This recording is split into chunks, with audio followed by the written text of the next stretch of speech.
Oke, bismillahirrahmanirrahim. Assalamualaikum warahmatullahi wabarakatuh dan selamat pagi. Oke, pagi ini saya akan membawakan materi lanjutan pada mata kuliah tumbuh kembang anak. Nah, materi pada hari ini yaitu saya akan membahas tentang faktor-faktor yang mempengaruhi pertumbuhan dan perkembangan pada anak. Sebagai pengantar, saya akan mengevaluasi bukan mengevaluasi, maksud saya akan mereview kembali materi sebelumnya tentang definisi dari tumbuh kembang. Jadi tumbuh itu adalah proses bertambahnya dimensi atau ukuran sel dan intraseluler, di mana bertambahnya ukuran tersebut menjadi pertambahan ukuran fisik dan struktur tubuh sebagian atau seluruhnya, sehingga pertambahan tersebut dapat diukur dengan satuan. Misalnya pertumbuhan tinggi badan, satuannya itu cm, pertumbuhan berat badan, satuannya itu kilogram. Nah, kembang adalah bertambahnya struktur dan fungsi tubuh yang lebih kompleks dalam kemampuan sesuai proses maturasi fungsi organ sejak konsepsi sampai remaja. Jadi perkembangan itu dari anak-anak tidak bisa berjalan menjadi merangkak, berjalan dan berlari.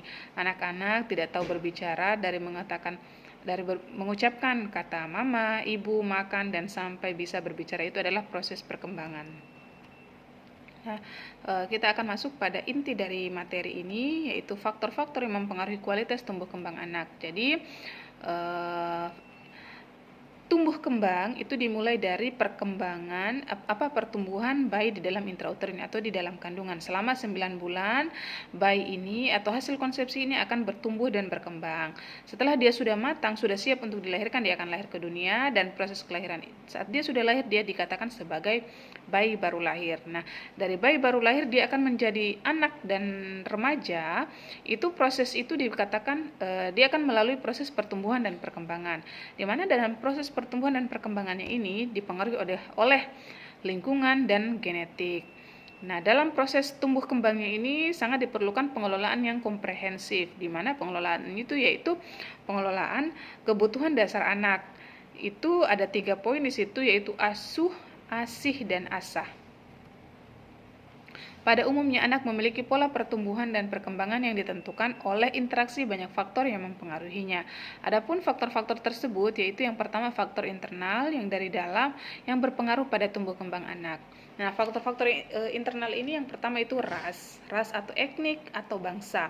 Anak yang dilahirkan dari ras Amerika itu tentu akan berbeda dengan anak yang dilahirkan dari ras Indonesia atau ras negara lainnya.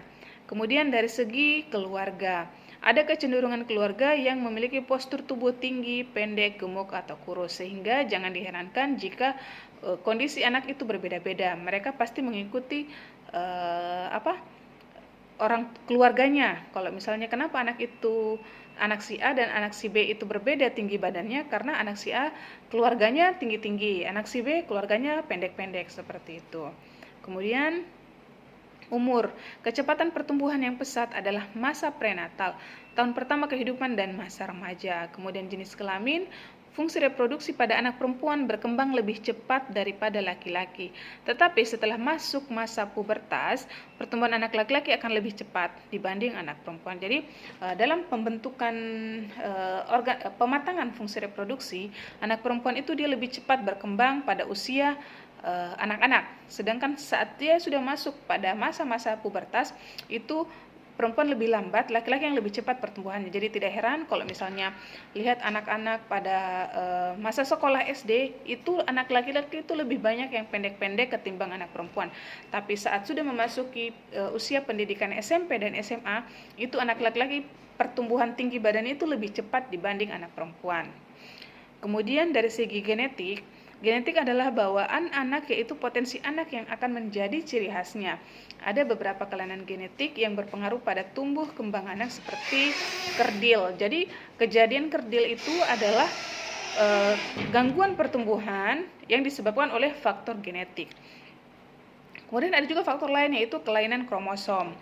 Kelainan kromosom umumnya disertai dengan kegagalan pertumbuhan seperti pada sindrom Downs dan sindrom Turner.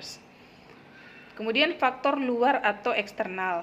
Faktor luar atau eksternal yaitu dimulai dari faktor prenatal. Gizi, nutrisi ibu hamil terutama dalam trimester akhir kehamilan akan mempengaruhi pertumbuhan janin. Kemudian mekanisme, posisi fetus yang abnormal bisa menyebabkan kelainan kongenital seperti clubfoot. Kemudian toksin atau zat kimia, beberapa obat-obatan seperti aminopterin, thalidomid dapat menyebabkan kelainan kongenital seperti palastokisis. Kemudian endokrin, diabetes mellitus dapat menyebabkan makrosomia, kardiomegali, hiperplasia adrenal. Kemudian radiasi, paparan radium dan sinar ronsen dapat mengakibatkan kelainan pada janin seperti makrosefal, spina bifida, retardasi mental, dan deformitas anggota gerak, kelainan kongenital, dan kelainan jantung. Kemudian infeksi pada trimester pertama dan kedua oleh TORCH, Toxoplasma rubella cytomegalovirus, herpes simplex, dapat menyebabkan kelainan pada janin, katarak, bisu tuli, makrosefal, retardasi mental, dan kelainan jantung kongenital.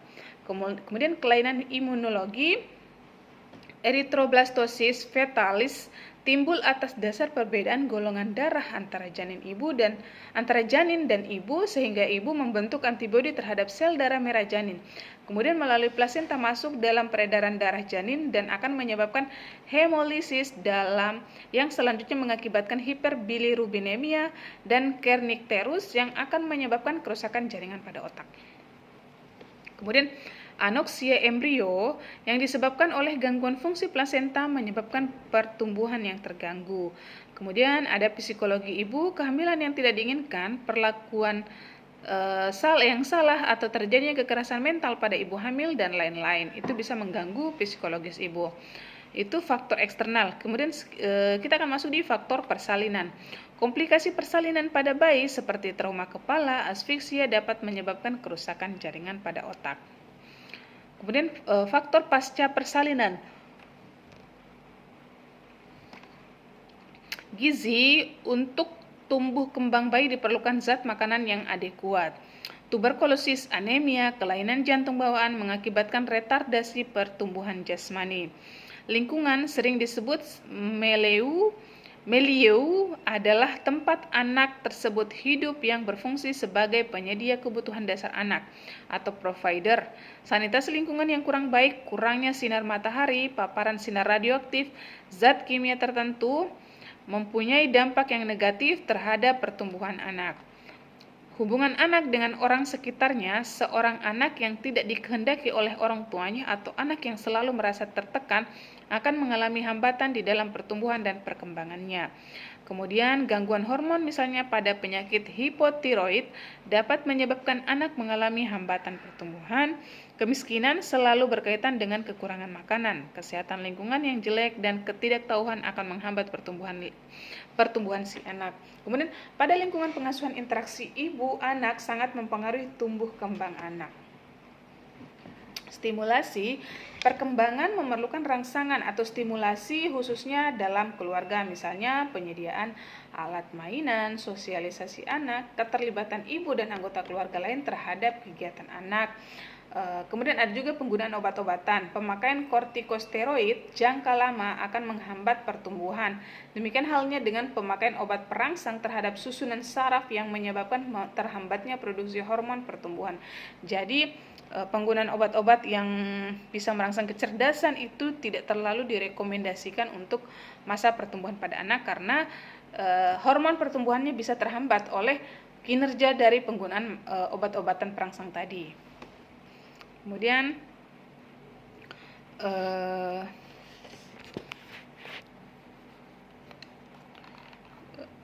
kita masuk di kebutuhan dasar anak, yaitu ASI, ASAH, dan ASUH.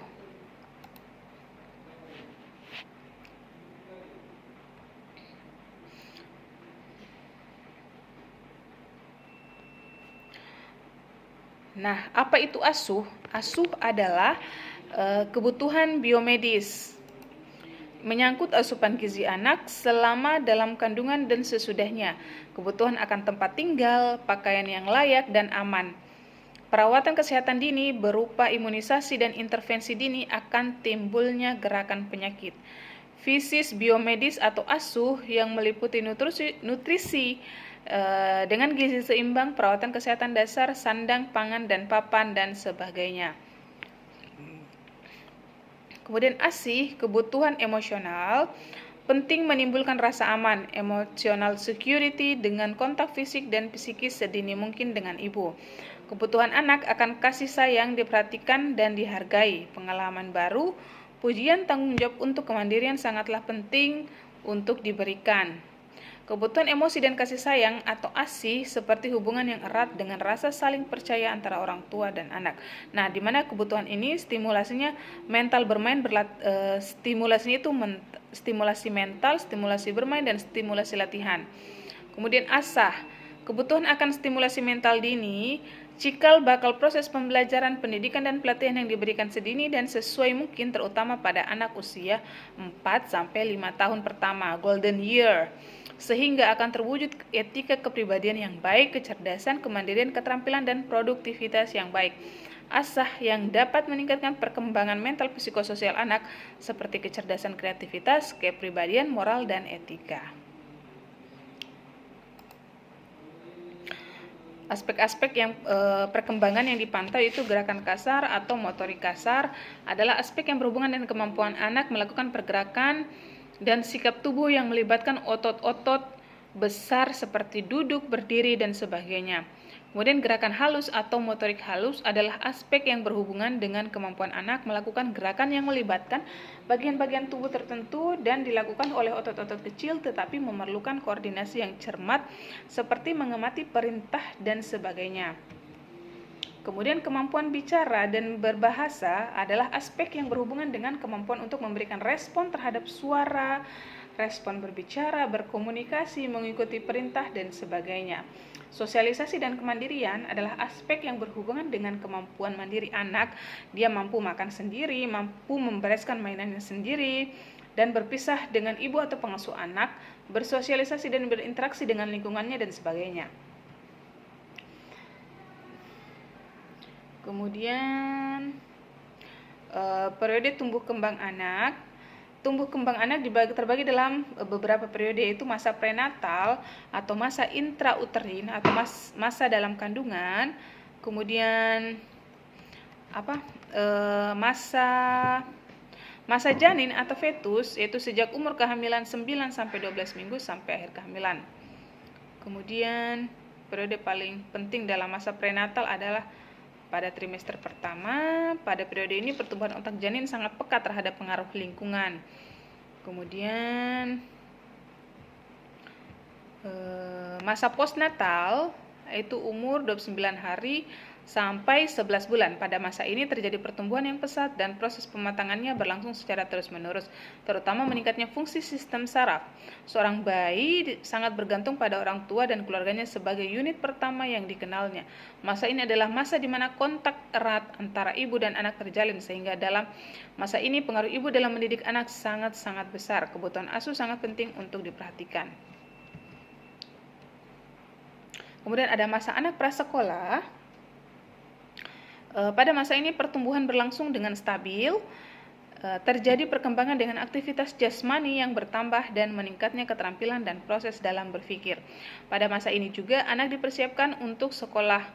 Untuk itu, panca indera dan sistem reseptor penerima rangsangan serta proses memori harus sudah siap sehingga anak mampu belajar dengan baik. Perlu diperhatikan bahwa proses belajar pada masa ini adalah dengan cara bermain. Pada masa ini, anak mulai senang bermain di lingkungan luar rumah. Anak mulai menunjukkan keinginannya. Seperti itu. Terima kasih. Itu saja materi dari saya. Kita akan ketemu di video materi selanjutnya. Wassalamualaikum warahmatullahi wabarakatuh.